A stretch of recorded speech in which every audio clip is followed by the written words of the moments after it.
의사일정 제1항 국정에 관한 교섭단체 대표연설을 계속하여 상정합니다. 오늘은 국민의당의 대표연설을 듣도록 하겠습니다. 국민의당 김동철 원내대표 나오셔서 연설해 주시기 바랍니다.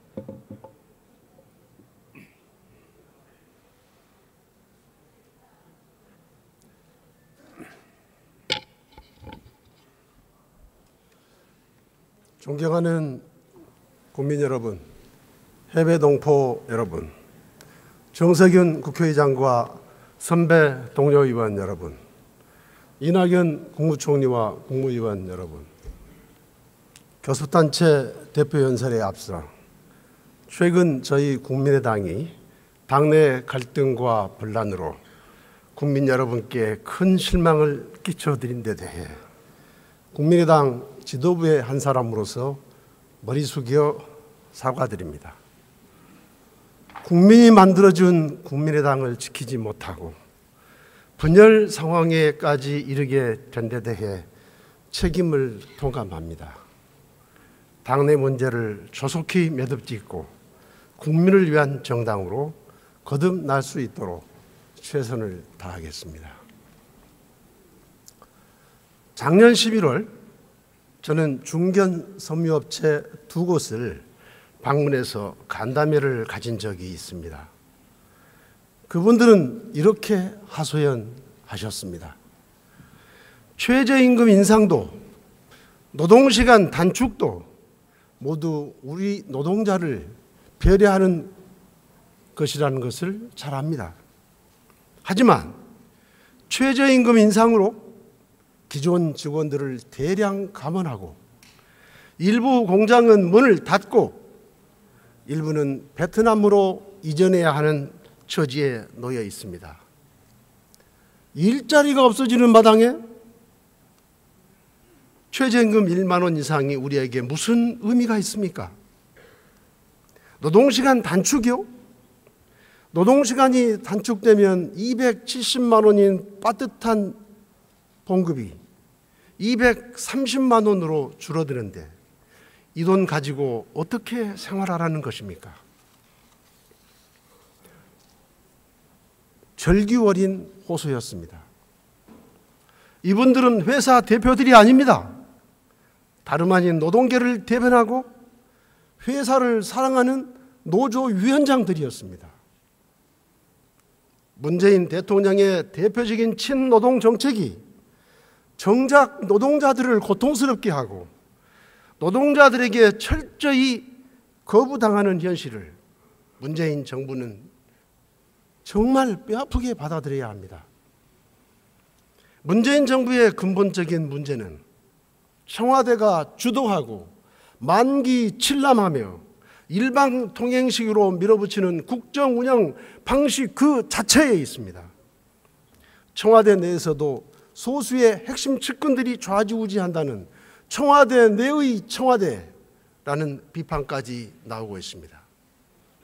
그 결과 문재인 정부의 총리와 장관들은 존재감 없이 사라지고 총리 패싱, 장관 패싱이 일상화된 나라가 되어버렸습니다. 헌법이 정한 국정 시스템도 전혀 작동되지 않았습니다. 국가 최고 정책 심의기관으로서의 국무회의는 국정 운영의 컨트롤 타워로 작동하기는커녕 청와대에 의해 오히려 컨트롤 당하는 지경에 처했습니다. 청와대 비서실장이나 수석 비서관, 비서관 등은 직책이 뭐든 지위가 뭐든 모두 대통령을 보좌하는 비서입니다. 비서. 그래서 인사청문회도 거치지 않습니다.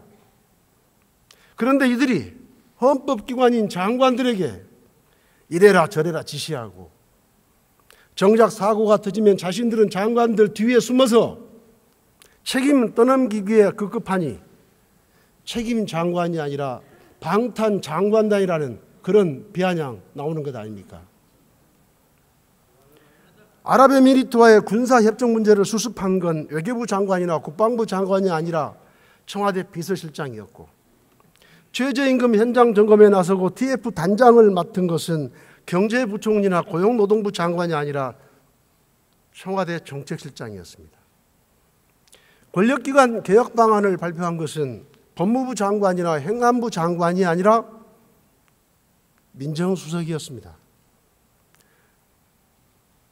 국회에서 인사청문회를 거친 국무위원인 국방부 장관이 인사청문회도 거치지 않고 국무위원도 아닌 청와대 비서실장으로부터, 그것도 국무위원도 아니고 인사청문회도 거치지 않은 대통령 뜻보와의 갈등 때문에 질책을 당하는, 이것이 정상적인 내각입니까? 국정운영이 이 지경에 이른 책임, 정작 총리와 장관, 당사자들도 마찬가지입니다. 국회 청문회를 통해 검증까지 거쳤음에도 헌법적 권한을 행사하지 못하고 무기력하게 끌려다니고 있습니다.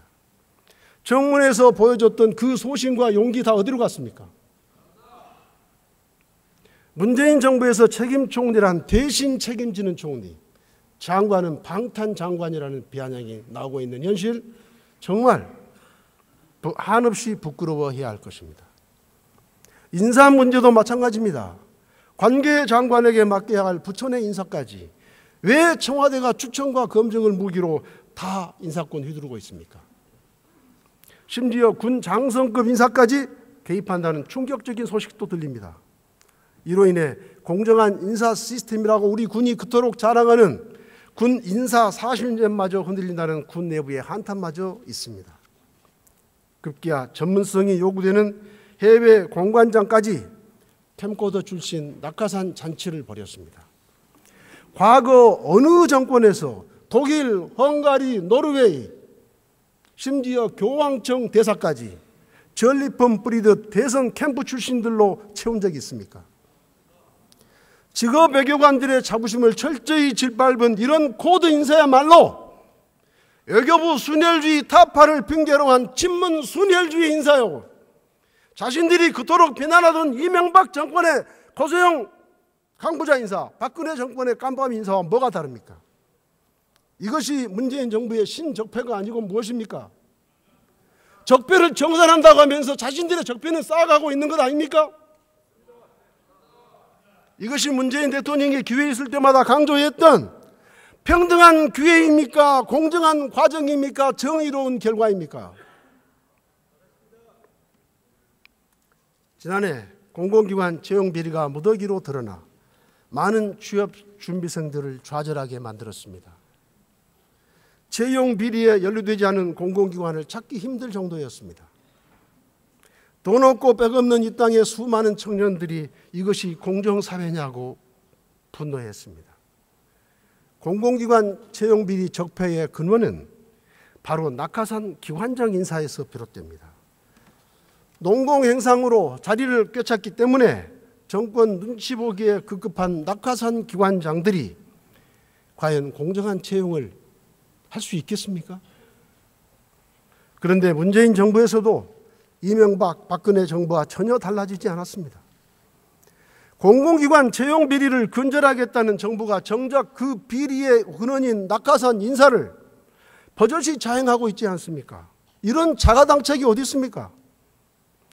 문재인 정부가 진정으로 채용 비리를 근절하겠다고 한다면 문재인 정부 스스로 공공기관장 낙하산 인사 중단을 선언하고 실천해 주십시오.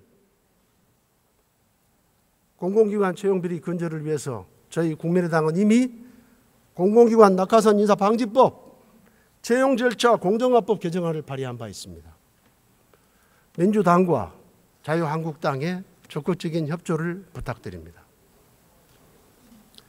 존경하는 국민 여러분, 선배 동료 의원 여러분, 이렇듯 청와대가 국정을 좌지우지하면서 여당과는 물론 정권 내부의 소통조차 사라진 마당에 야당과의 협치가 될 리가 없습니다.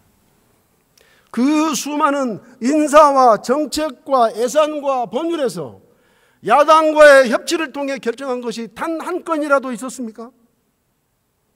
청와대가 미리 결정해서 여당에는 지침을 내리고 야당에게는 일방적으로 통보하는 이것이 협치입니까?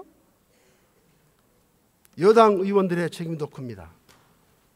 청와대를 향해서 지금까지 아니오라고 말하는 여당 의원 한 분도 제가 보지 못했습니다. 적폐 정권이라는 이명박 정권에서도 청와대 인사라인 문책을 요구했던 정태근 남경필 의원이 있었습니다. 조국 민정수석에 대해서 질책 한번 한 여당 의원 계십니까? 민간인 사찰 사건 재수사를 요구했던 정두원 의원, 만사 형통인 대통령 친형에게 이선 후퇴를 요구하던 소신파 의원 모임이 있었고, 박근혜 정권에서도 청와대에 맞서다 원내 대표직에서 물러났던 유승민 의원, 장관직까지 내던지며 소신을 지켰던 진영 의원이 계셨습니다. 정권은 야당의 비판과 지적보다 여당 내부의 비판과 쓴소리를 더 무겁고 아프게 받아들입니다. 그래서 여당 의원들의 책임이 큽니다. 여당 의원들에게 정중히 요청합니다. 당당해지십시오. 역사 앞에 책임의식을 가집시오. 여당 의원이 받들어야 할 것은 대통령 이전의 국민입니다. 청와대의 독주에 끝내 침묵하고 그로 인해서 훗날 문재인 정부가 혹시라도 실패라도 한다면 여러분들은 정권 실패의 방조자로 두고두고 불리게 될 것입니다. 존경하는 국민 여러분, 선배 동료 의원 여러분, 시장을 이기는 정부 없습니다. 그런데 문재인 정부는 결코 이길 수 없는 시장을 상대로 소모적 싸움을 벌이는 역대급 아마추어 정부입니다. 출범 직후부터 일자리 정부를 강조하고 소득 주도 성장을 외쳤지만 비정규직 대책, 최저임금 인상, 탈원전 대책, 말폭탄, 규제폭탄, 세금폭탄의 부동산 정책에 이르기까지 정부가 밀어붙이면 해결될 것처럼 착각하는 데서 지금의 혼란과 부작용이 발생하고 있다고 저는 생각합니다. 실상을 한번 보겠습니다. 임금도 복지도 절반인 반쪽짜리 삶에 고통받는 600만 비정규직 문제 반드시 해결해야 합니다. 그런데 문제는 지시와 압박으로 해결하려고 합니다.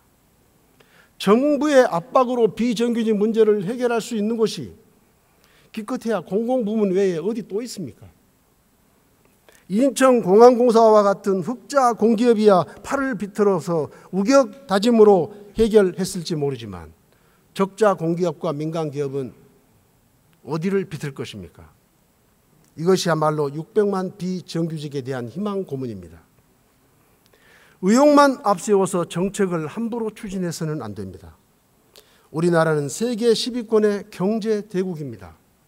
어느 하나의 정책도 산업, 교육, 노동, 복지, 재정 거의 모든 부문에서 서로 연계되어 있기 때문에 섣부르게 추진할 경우 예기치 않은 부작용과 파장이 늘 상존하기 마련입니다.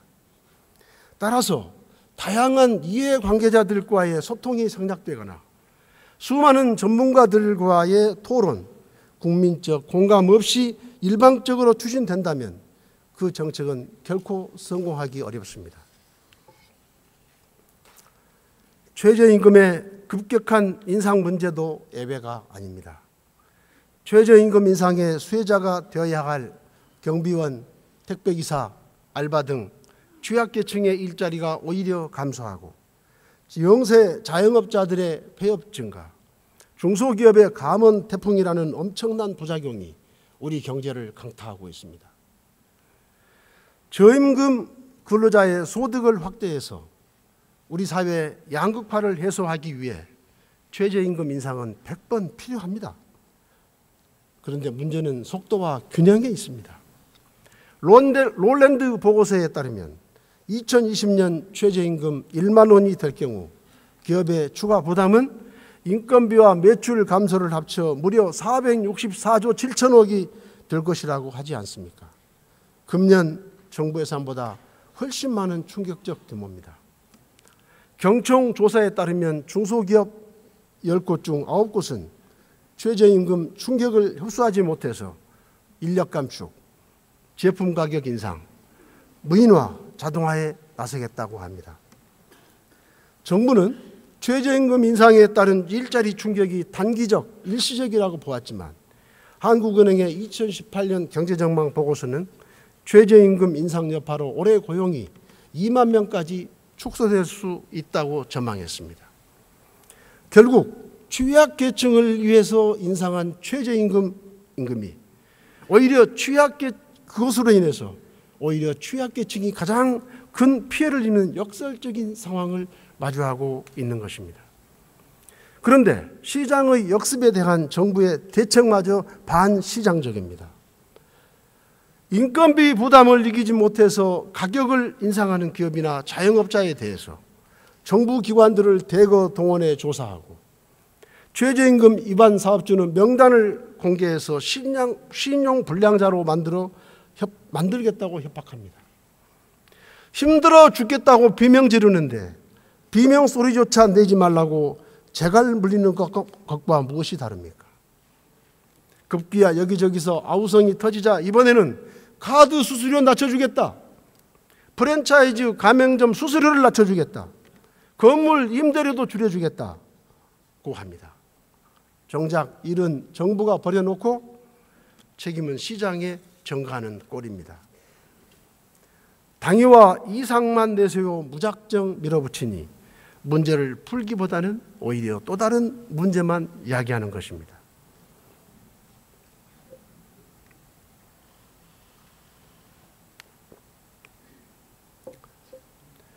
최저임금 인상분에 대한 지원금 신청률이 1%에도 미치지 못하고 있습니다. 돈을 준다는데도 왜 이렇게 신청률이 저조하겠습니까? 길거리 홍보를 하고 공무원들을 다그쳐서 될 일도 아닙니다. 홍보가 부족해서가 아니라 정책 자체가 현실과 너무나 동떨어져 있기 때문입니다. 사업주와 근로자 모두 고용보험 가입이 부담스러워서 아예 신청하지 않겠다는데 애꿎은 공무원만 다그쳐서 될 일입니까? 최저임금의 급격한 인상은 우리 경제의 지각 변동을 가져오는 대사건임을 문재인 정부는 깨달아야 합니다. 청와대와 장관들이 뒤늦게 현장을 다니면서 아무리 홍보하고 압박을 가해도 근본적 해결책 될 수 없습니다. 오죽했으면 최저임금위원회 위원장마저 최저임금 1만 원 공약을 포기해야 한다고 했겠습니까?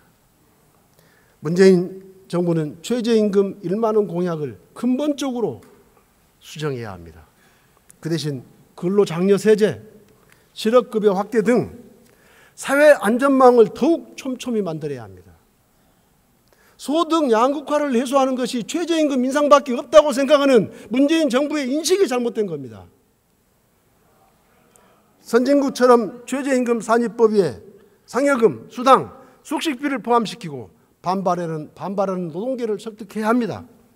이것이 지금 문재인 정부가 해야 할 일입니다. 그러면 시장이 반응할 것이고 국민은 수긍할 것입니다. 그것이 용기 있는 지도자의 태도 아닙니까? 노동시간 단축 문제도 그렇습니다.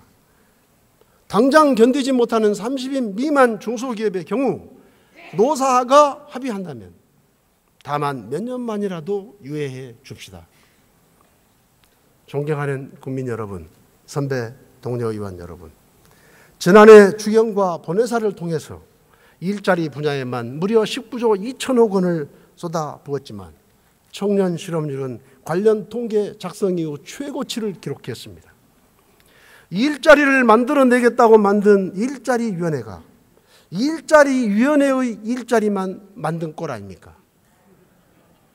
일자리위원회가 8개월 가까이 활동한 성과물로 기껏 일자리 5년 로드맵을 라는 보고서 한 편을 내놓았는데 아무리 뜯어보아도 세금으로 공공부문 81만 개 일자리를 만들겠다는 그 외에 젊은이들의 눈물과 한숨도 부모들의 애간장과 탄식도 보이지 않습니다. 그저 공허한 숫자와 희망 고문일 뿐입니다. 그래놓고 뭐라고 했습니까?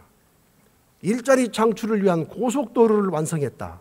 이제 차만 지나가면 된다. 참으로 기가 찰 노릇입니다. 무능하고 국민 헬스만 축내는 일자리위원회 당장 해체하십시오. 대통령의 인식에 대해서도 매우 유감입니다. 대통령과 청와대가 주도해서 최저임금 인상, 비정규직 정규직화, 법인세 인상, 탈원전, 친노동 일변도의 반시장 반기업 정책으로 시장을 흔들어 놓고 애꿎은 장관들만 질책하면 장관들은 도대체 어느 장단에 맞추란 말입니까? 일자리 문제의 근본 해결책은 경제성장입니다. 그리고 경제성장은 과감한 규제개혁에 달려 있습니다. 이미 주요 선진국들은 규제개혁을 통한 경제성장으로 현격한 실업률 감소를 달성하고 있습니다. 일본의 청년 고용은 사실상 완전 고용 상태를 기록했습니다. 미국 역시 실업률이 지속적으로 하락하면서 장기 호황의 신호탄을 쏘아 올렸습니다. 문재인 대통령보다 이틀 앞서 당선된 프랑스의 마크롱 대통령, 실업 문제에 어떻게 대처했습니까? 지난 정부의 친노동 정책에도 불구하고 오히려 실업이 늘자 작년 여름 내내 300시간 동안 노조 지도자를 만나고 설득해서 노동개혁을 단행했습니다. 우리 정부가 공공부문 일자리 17만 4천 개를 만든다고 했을 때 프랑스는 오히려 공공부문 12만 명의 감원을 선언했고 민간 일자리 창출을 촉진하는 방향으로 정책 기조를 바로잡았습니다. 아울러 각종 규제들을 풀어서 투자와 일자리를 늘린 결과 실업률은 감소하고 성장 시계는 정상으로 돌아왔다고 합니다. 구글과 페이스북, 토요타 등 글로벌 유수 기업들이 앞다투어 프랑스에 투자를 하겠다고 확대하겠다고 나선 것이 저절로 이루어진 것이 아닙니다. 이러한 개혁에 힘입어 마크롱 대통령은 프랑스가 돌아왔다, 이렇게 자신 있게 선언했다고 합니다. 문재인 대통령은 마크롱 대통령으로부터 지금이라도 배워야 합니다. 대통령은 민간이 일자리를 만든다는 고정관념 버리라. 장관들을 질책하지만 양질의 일자리는 민간에서 창출된다는 것은 경제 원리이자 상식입니다. 맥킨지 보고서에 따르면 세계 100대 혁신기업의 사업 모델 절반 이상은 한국에서는 불가능하다라고 할 정도입니다.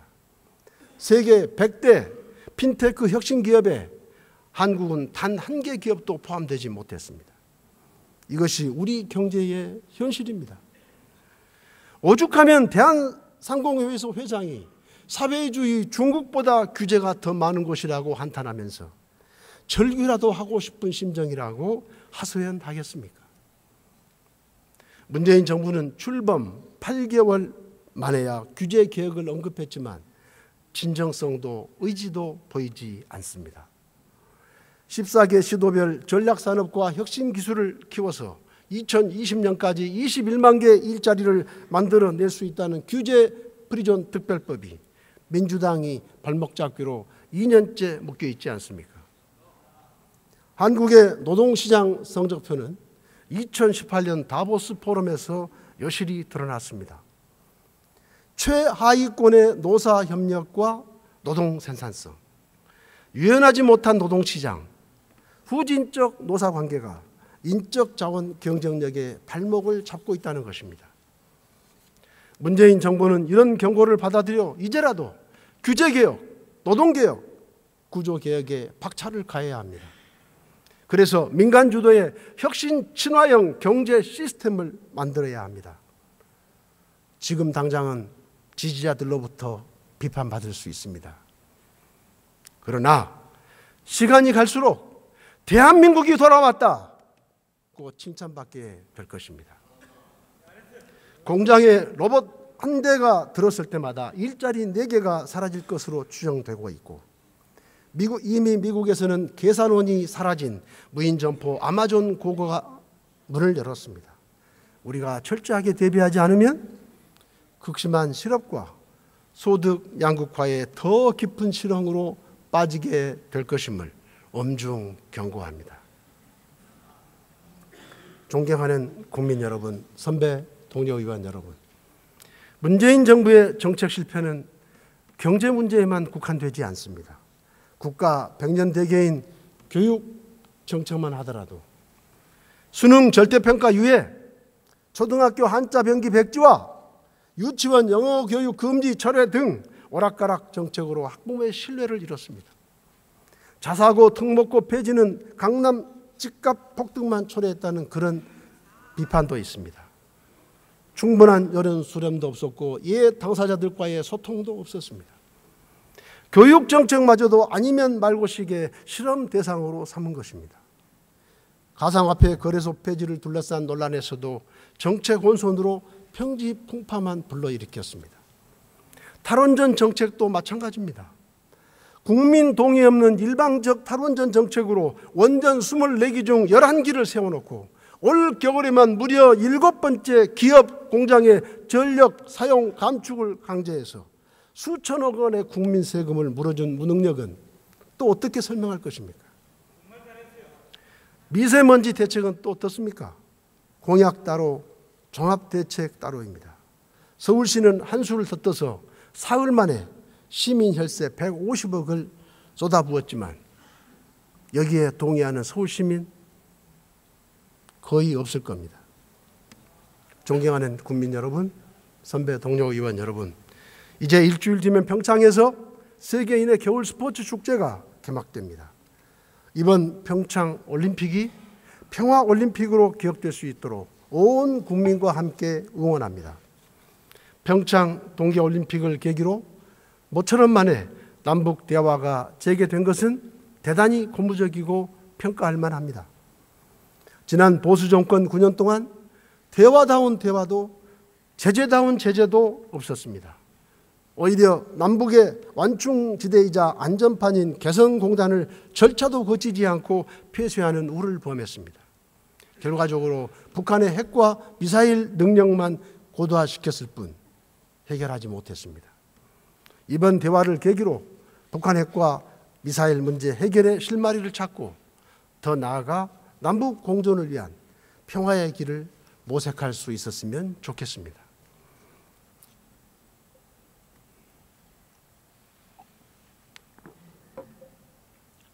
대화 국면에서도 안보의 조석인 굳건한 한미동맹의 중요성은 아무리 강조해도 지나치지 않습니다.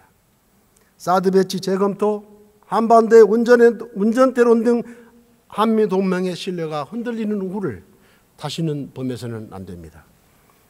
최근 벌어진 빅터차 주한미 대사 내정자 지명철의 사태는 흔들리고 있는 한미동맹의 현 주소를 여실히 보여주고 있습니다. 우리 정부는 미국과 아그레만까지 주고받았으면서도 이후 지명이 철회된 사실을 언론 보도를 통해서야 알았습니다. 더구나 철회 이유가 대북 선제 타격과 한미 FTA 개정 반대 때문이라고 하니 한미 동맹에 대한 우려가 더욱 커질 수밖에 없습니다. 김대중 전 대통령으로부터 배워야 합니다.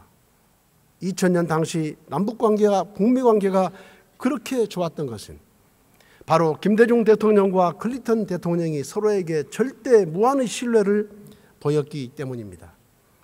필요하다면 열정과 정성을 다해 트럼프 대통령을 설득할 수 있어야 합니다. 경제적으로 뗄래야 뗄 수 없는 중국과의 관계는 아직도 걱정이 앞섭니다. 핵과 미사일 도발은 북한이 일방적으로 저질렀는데 우리는 방어 무기인 사드를 배치했다고 경제 보복을 당해도 항의 한마디 못하고 있는 실정 아닙니까? 지난 한중 정상회담 기간 중 기자가 폭행당하는 불상사도 묵할 수 없는 일이지만 손님으로 가서 제대로 대접도 받지 못한 혼밥외교, 공동선언문조차 발표하지 못하는 찬밥외교, 삼불 원칙에 끌려다닌 굴욕외교를 당해야 했습니다. 한중 외교에 대한민국의 국격과 대한민국 국민의 자긍심이 보이지 않습니다. 중국은 남북관계를 풀 수 있는 지렛대인 만큼 한중관계를 더욱 발전시켜 나가면서도 할 말은 하는 당당한 외교를 펼쳐야 합니다. 일본과도 갈등의 골이 깊어지고 있습니다. 문재인 정부는 한일 위안부 협상이 잘못되었다면서도 협상 파기나 재협상은 요구하지 않는 해교한 입장을 내놨습니다. 일본의 진정 어린 사과를 받기 위한 노력은 하지 않은 채 한일 관계만 악화시킨 것입니다. 참으로 무책임한 태도입니다. 따라서 문재인 정부는 지금까지의 외교안보 정책이 총체적으로 무능했음을 국민 앞에 솔직히 인정하고 외교안보 라인 전면 교체를 해주실 것을 요청합니다. 지난 2006년 북한의 1차 핵실험 이후 북한의 핵과 미사일 능력은 가공스러울 만큼 고도화됐습니다. 우리 정부가 지금까지 취해온 대화 일변도, 제재 일변도의 역대 정부의 그 단편적인 정책 틀에서 벗어나 이제는 발상의 대전환을 해야 할 때가 왔다고 저는 생각합니다. 김정은 북한 노동당 위원장은 신년사에서 핵 단추를 언급했고, 풍계리 핵실험장 서쪽 경도의 굴착 활동이 확인된 것으로 볼 때 북한은 결코 핵 포기 의사가 없습니다. 따라서 만일 북한이 7차 핵실험을 감행한다면, 그리고 이 경우에도 중국이 원유 공급 중단과 같은 강력한 조치로 핵 문제 해결에 나서지 않는다면 우리는 독일 등 나토 회원국처럼 미국에게 당당히 핵 공유 협정 체결을 요구해야 합니다. 그러면 중국이 움직일 것입니다. 지금까지 중국의 대북 제재 협조만을 요청하는 저자세 외교에서 벗어나 중국이 자발적으로 나서도록 견인하는 것만이 유일한 북핵 문제 해결 방안이기 때문입니다. 다만 우리의 핵공유 목표는 핵공유 자체가 아닌 한반도 비핵화 실현을 위한 수단이기 때문에 중국이 원유 공급 즉각 중단을 통해 북핵 문제를 해결해 낸다면 우리 역시 미국과의 핵공유 협정을 즉각 폐기하겠다고 대내외에 천명하면 될 일입니다. 존경하는 국민 여러분, 선배 동료 의원 여러분, 분권과 협치는 시대 정신입니다. 권력구조 개편으로 분권을 완성하고 선거제도 개편으로 협치와 상생의 새로운 틀을 구축합시다. 개헌과 선거제도 개편 20대 국회의 사명이자 존재 이유입니다. 이번 개헌을 통해 제왕적 대통령제를 분권형으로 전환해내야 합니다. 지금껏 한국 정치에서 제왕적 대통령제는 만악의 근원이었습니다. 이러한 악의 고리를 끊어내고 분권형 권력구조로 바꾸는 것은 우리 사회의 모순과 적폐에 대한 근본적 해법입니다. 물론 지방분권과 기본권 확대는 당연히 필요합니다. 그러나 권력구조 개편이 배제된 개헌은 속빈 강정일 뿐입니다. 다음으로 박근혜 정권에서 보았듯이 국민의 신뢰와 지지를 상실한 정권은 언제든지 탄핵과 같은 엄격한 절차가 아니더라도 국회의 불신임으로 교체할 수 있다는 그런 내용이 개헌에 포함되어야 합니다. 청와대가 나서면 개헌은 더더욱 용원해집니다. 개헌은 국회가 주도해야 합니다. 그래야 여야의 이견을 최소화할 수 있고 여야의 타협을 통해 개헌의 성공 가능성을 높일 수 있기 때문입니다. 개헌 시기는 각 당의 대선 후보들이 약속했던 대로 지방선거와 동시에 합시다. 아울러 선거제도 개편으로 정치개혁을 완성해야 합니다. 민심과 국회 의석 비율에 커다란 괴리가 발생하는 지금의 선거제도, 결코 정의로운 제도라 말할 수 없습니다. 독일은 작년 총선에서 주요 정당과 군소 정당들의 득표율과 의석 비율이 소수점 자리까지 일치했습니다. 이를 통해서 다양한 소수 의견까지 반영하여 정당 간 대화와 타협으로 갈등을 극복하고 있습니다. 이것이 독일 정치의 힘 아닙니까? 우리나라도 이러한 연동형 비례대표제를 도입해서 협치의 제도적 기반을 만들어 가야 합니다.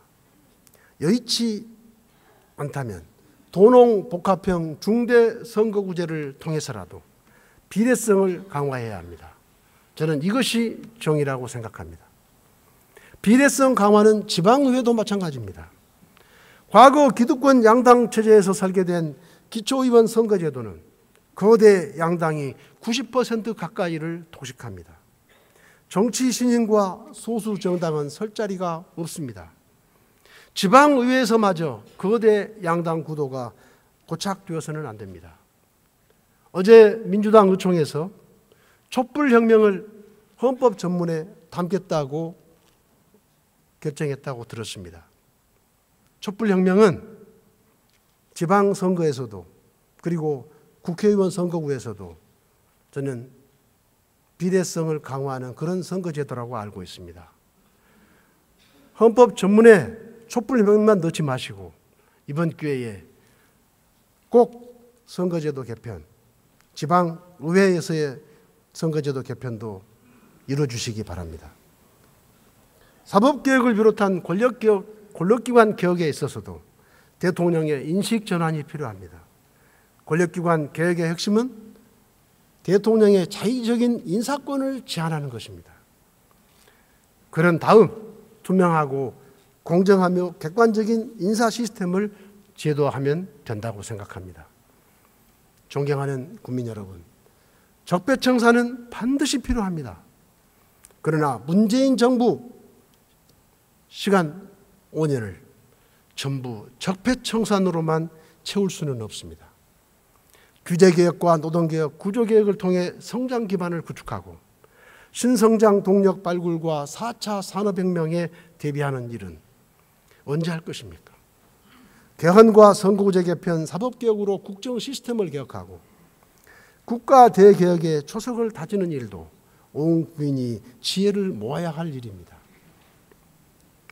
즉시 해결할 수 있는 단기적 현안이 있는가 하면 5, 6년 또는 그 이상의 장기적인 안목과 충분한 준비로 추진해야 할 국정 과제도 있습니다. 과욕과 과속은 엄청난 부작용과 후폭풍을 야기하고 소모적 갈등과 사회적 비용만 초래하게 됩니다. 문재인 정부에 대한 지금의 높은 지지율, 박근혜 정부의 국정농단으로 인한 반사 이익이자 촛불 민심과 적폐 청산을 간절히 바라는 국민의 기대가 녹아있는 것이지 문재인 정부가 지금 벌이고 있는 정책을 잘해서가 아니라고 생각합니다. 더 늦기 전에 국정 운영의 패러다임을 근본부터 바꿔주십시오. 5년 임기 안에 모든 것을 해결하겠다는 과욕부터 버리십시오. 가능하지도 바람직하지도 않습니다. 대통령 혼자서 이 엄청난 대한민국호를 끌고 갈 수 없습니다. 무엇보다 청와대 개혁이 시급합니다. 문재인 정부가 외치는 적폐청산의 뿌리는 바로 과거 정부의 청와대 아니었습니까? 그런데 문재인 정부의 청와대 역시 비대한 조직, 독단적인 운영 방식에서 이명박, 박근혜 정부의 청와대와 다를 것이 없습니다. 청와대 조직은 갈수록 비대해져가고 있지 않습니까? 문재인 정부에 간곡히 호소합니다. 청와대 비서실은 비서, 보좌 업무에만 국한하도록 조직을 대폭 축소하고 국정 운영의 권한과 책임을 책임 총리, 책임 장관에게 돌려줘야 합니다. 아울러 모든 정책 결정 과정에서 전문가 토론, 이해 당사자와의 충분한 대화, 국회와의 협치, 공론화 과정을 통해 국정이 운영돼야 합니다. 존경하는 국민 여러분, 해외 동포 여러분, 정세균 국회의장과 선배 동료 의원 여러분, 이낙연 국무총리와 국무위원 여러분,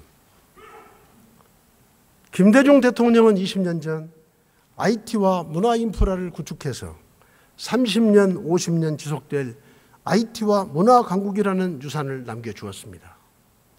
노무현 대통령은 투명한 정치 문화, 탈권위주의의 기틀을 마련해 주었습니다. 문재인 대통령은 후세에 과연 어떤 유산을 남기시겠습니까? 분권과 협치를 제도화해 국가 대개혁의 주춧돌을 놓았다는 평가를 받아야 하지 않겠습니까? 레 미세라블의 작가 빅토르 위고는 램프를 만들어낸 것이 어둠이었고 나침반을 만들어낸 것은 안기였다고 말합니다. 탐험을 하게 만든 것은 배고픔이었다고 말했습니다. 문재인 정부가 국민의 촛불로 어둠을 밀어내 탄생했듯 국민의당의 오늘 이 뼈아픈 지적을 국정의 나침반으로 삼아 새로운 문재인 정부 이기로 거듭나기를 온 마음을 다해서 촉구합니다. 경청해 주셔서 감사합니다.